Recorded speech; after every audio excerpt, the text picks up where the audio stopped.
The Colts ended up winning this game, 2017. It was close. Divisional matchup, AFC South. Kind of feels like it always is. The legend of Joe Flacco. The legend of Will Levis. Never know what you're going to get with either of these guys at this point in their career.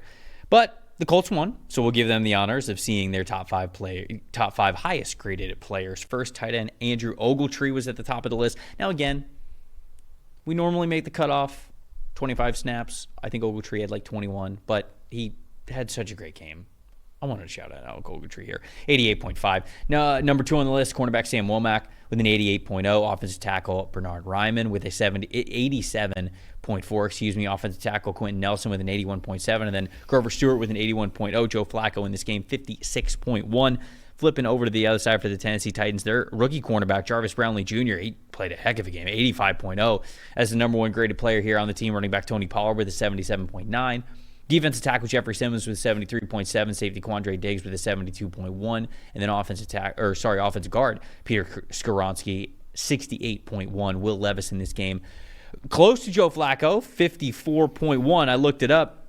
They were the 23rd and 24th highest graded quarterbacks that we had in the league for this week, which goes to show you how even this matchup was. Divisional foes, very similar quarterback play. I'll just start with the stat that told the story because that kind of goes right into it for me. It's Joe Flacco's experience. And I'm joking a little bit here that the stat that tells the story is the fact that Joe Flacco has started 187 games in his NFL career. But I'm also not joking because that little margin there, that little bit of experience actually probably was the difference here in this one. I mentioned how close these guys were in PFF passing grade this week. At the end of the day, their numbers were pretty dang similar. Flacco had 1 big-time throw in the fourth quarter. Levis had 0 throughout the whole game. That was about it. It was basically that last drive to sort of salt away the game. Joe Flacco rolling to his right, dime of a throw in tight coverage. You move the sticks, you keep things going, you win the game. So a lot of times you get NFL teams that are just very evenly matched, and it only comes down to a couple of plays.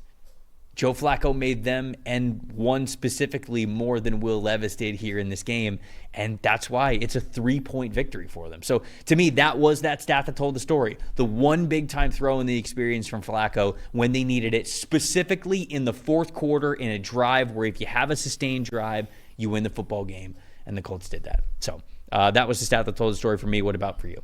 You're right. Look, Flacco's experience and just knowing how to win in those situations in a low-scoring game made the difference. And the other side of that is Will Levis. Look, there's 2 things Will Levis wants to do. He wants to throw the football downfield, or he wants to take off and run. And he wasn't able to do either of those things. He only had 102 yards the entire day. 1 touchdown, 1 interception, a 52.8 passing grade, 4 for 13 on 10-plus yard targets. That's not where Will Levis is going to live. He's not a check down guy. He's not a quick game guy. He wants to throw it vertically or he wants to run. He only had 3 carries for 15 yards. And I think it just, when you talked before about high variance guys, right? Like Baker Mayfield before, right? Mm-hmm. Will Levis is the ultimate high variance guy. It's a home run or it's a strikeout, right?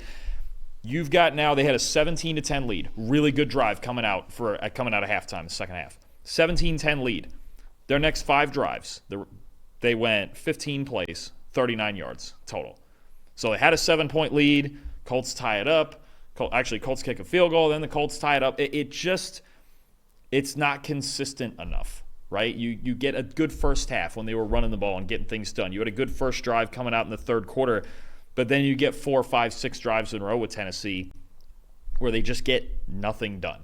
And Levis not being able to complete passes downfield, it takes it away because you see he's just not as accurate. The footwork isn't as good. The short game doesn't go. Their best player in this game was Tony Pollard, right? But Levis just didn't do enough to support that. This is the second or third time we've seen this year that Tennessee has run the ball well and their defense has been good enough to win, and they just don't get enough in the passing game because it's too high variance, and you cannot live like that. There's several teams that are trying to live like this. I've talked about it with probably a half dozen teams this year. Tennessee's one of them, and as long as Levis is their quarterback, it's going to be that way. Most impressive for me in this game was Josh Downs, who continues to be a go-to player for them. Once again, led the team in targets with 9, led the team in targets with 7 catches, 66 receiving yards, and a touchdown here in this game. And the reason why he is the most impressive, again, here on this list, specifically in this game, is going into this one, the Tennessee Titans had allowed the fewest receiving yards to slot receivers. And yet, the Colts were like, this is still our guy. We're still running our offense through Josh Downs. And I think that he is just absolutely shining here on this team. So we don't exactly know the health situation of Michael Pittman Jr. He's out there in this game, but it was like, okay, well, he was going to go on IR. Game-winning touchdown. Now he's going to go, obviously, yeah, right, game-winning touchdown. So he's out there, clearly, but they're comfortable giving Josh Downs the lion's share of the looks when it comes to their passing game. And we've seen that over the last 3 weeks specifically. This was another one that goes into that case. So Josh Downs continues to be a really impressive player and was the most impressive player here in this one for me. What about you? Who's most impressive? It's 3 constants in Indianapolis, Trevor. 3. Death, Texas, and the Colts offensive line being really good. It's that simple. Look, and they've got some injuries now. They're dealing with Ryan Kelly came out of this game, and Tanner Bortolini, the rookie, came in at center late in the game to finish a job. They lost Will Fries last week. Dalton Tucker comes in that spot. But I got to be honest with you, week in and week out, this is, through 6 weeks, the best offensive line that I've watched, the most consistent offensive line in football. And them... they didn't have a ton of rushing yards in this game. Flacco was under some pressure. The pass pro was better. 7 pressures allowed, no sacks or hits. Flacco was moving around when he had to. 86.5 overall grade this season for this offensive line. That's the best in football by several points. I think like 5 points. I mean, they are just week in and week out giving this team a chance to win. When they didn't have Anthony Richardson again in this game. Michael Pittman's at whatever he is, 70 or 80%. They didn't have Jonathan Taylor in this game either. They're out there with Tyler Goodson and Trey Sermon just trying to figure things out. But you throw on this tape, and it's just constantly stable on offense because of these 5 guys up front. And again, I want to give big credit to Tanner Bortolini because he started the last 2 games at center in place of Ryan Kelly. Kelly comes back for this game, gets hurt mid-game, and Bortolini comes back in for the winning drives at the end. They have talent. They have depth. You saw Ryman and Nelson in the top 5 there because I'm pretty sure they're in the top 5 there every single week. Bernard Ryman, he's another one. He's one of the most underrated tackles in football. This offensive line keeps this offense so stable that it constantly gives them a chance to win. And you talk about, oh, man, they're starting Joe Flacco again this week. He can't move. Doesn't matter. He's got the biggest pocket in football to work with right now. And I think that's just a big reason they can keep grinding away. They can win games 20-17, and they can keep winning games without their starting quarterback and without their star running back. Colts, I know a lot of people aren't super impressed with the ceiling of the Colts, but...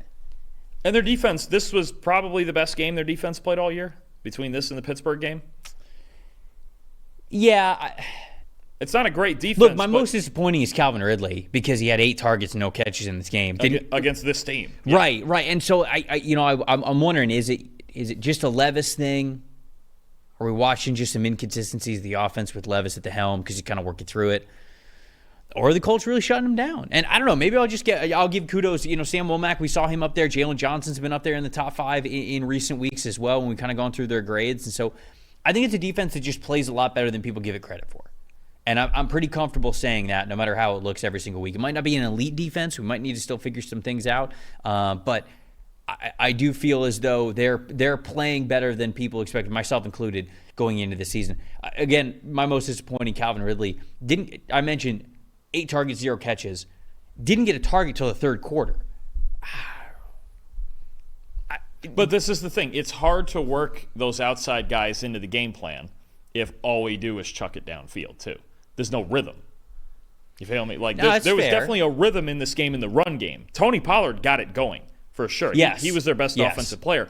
But if you have no rhythm, you know how they talk about sometimes get him an easy one, get him a screen just to get him involved, right? If it's constant go balls and just chucking it, there is no rhythm.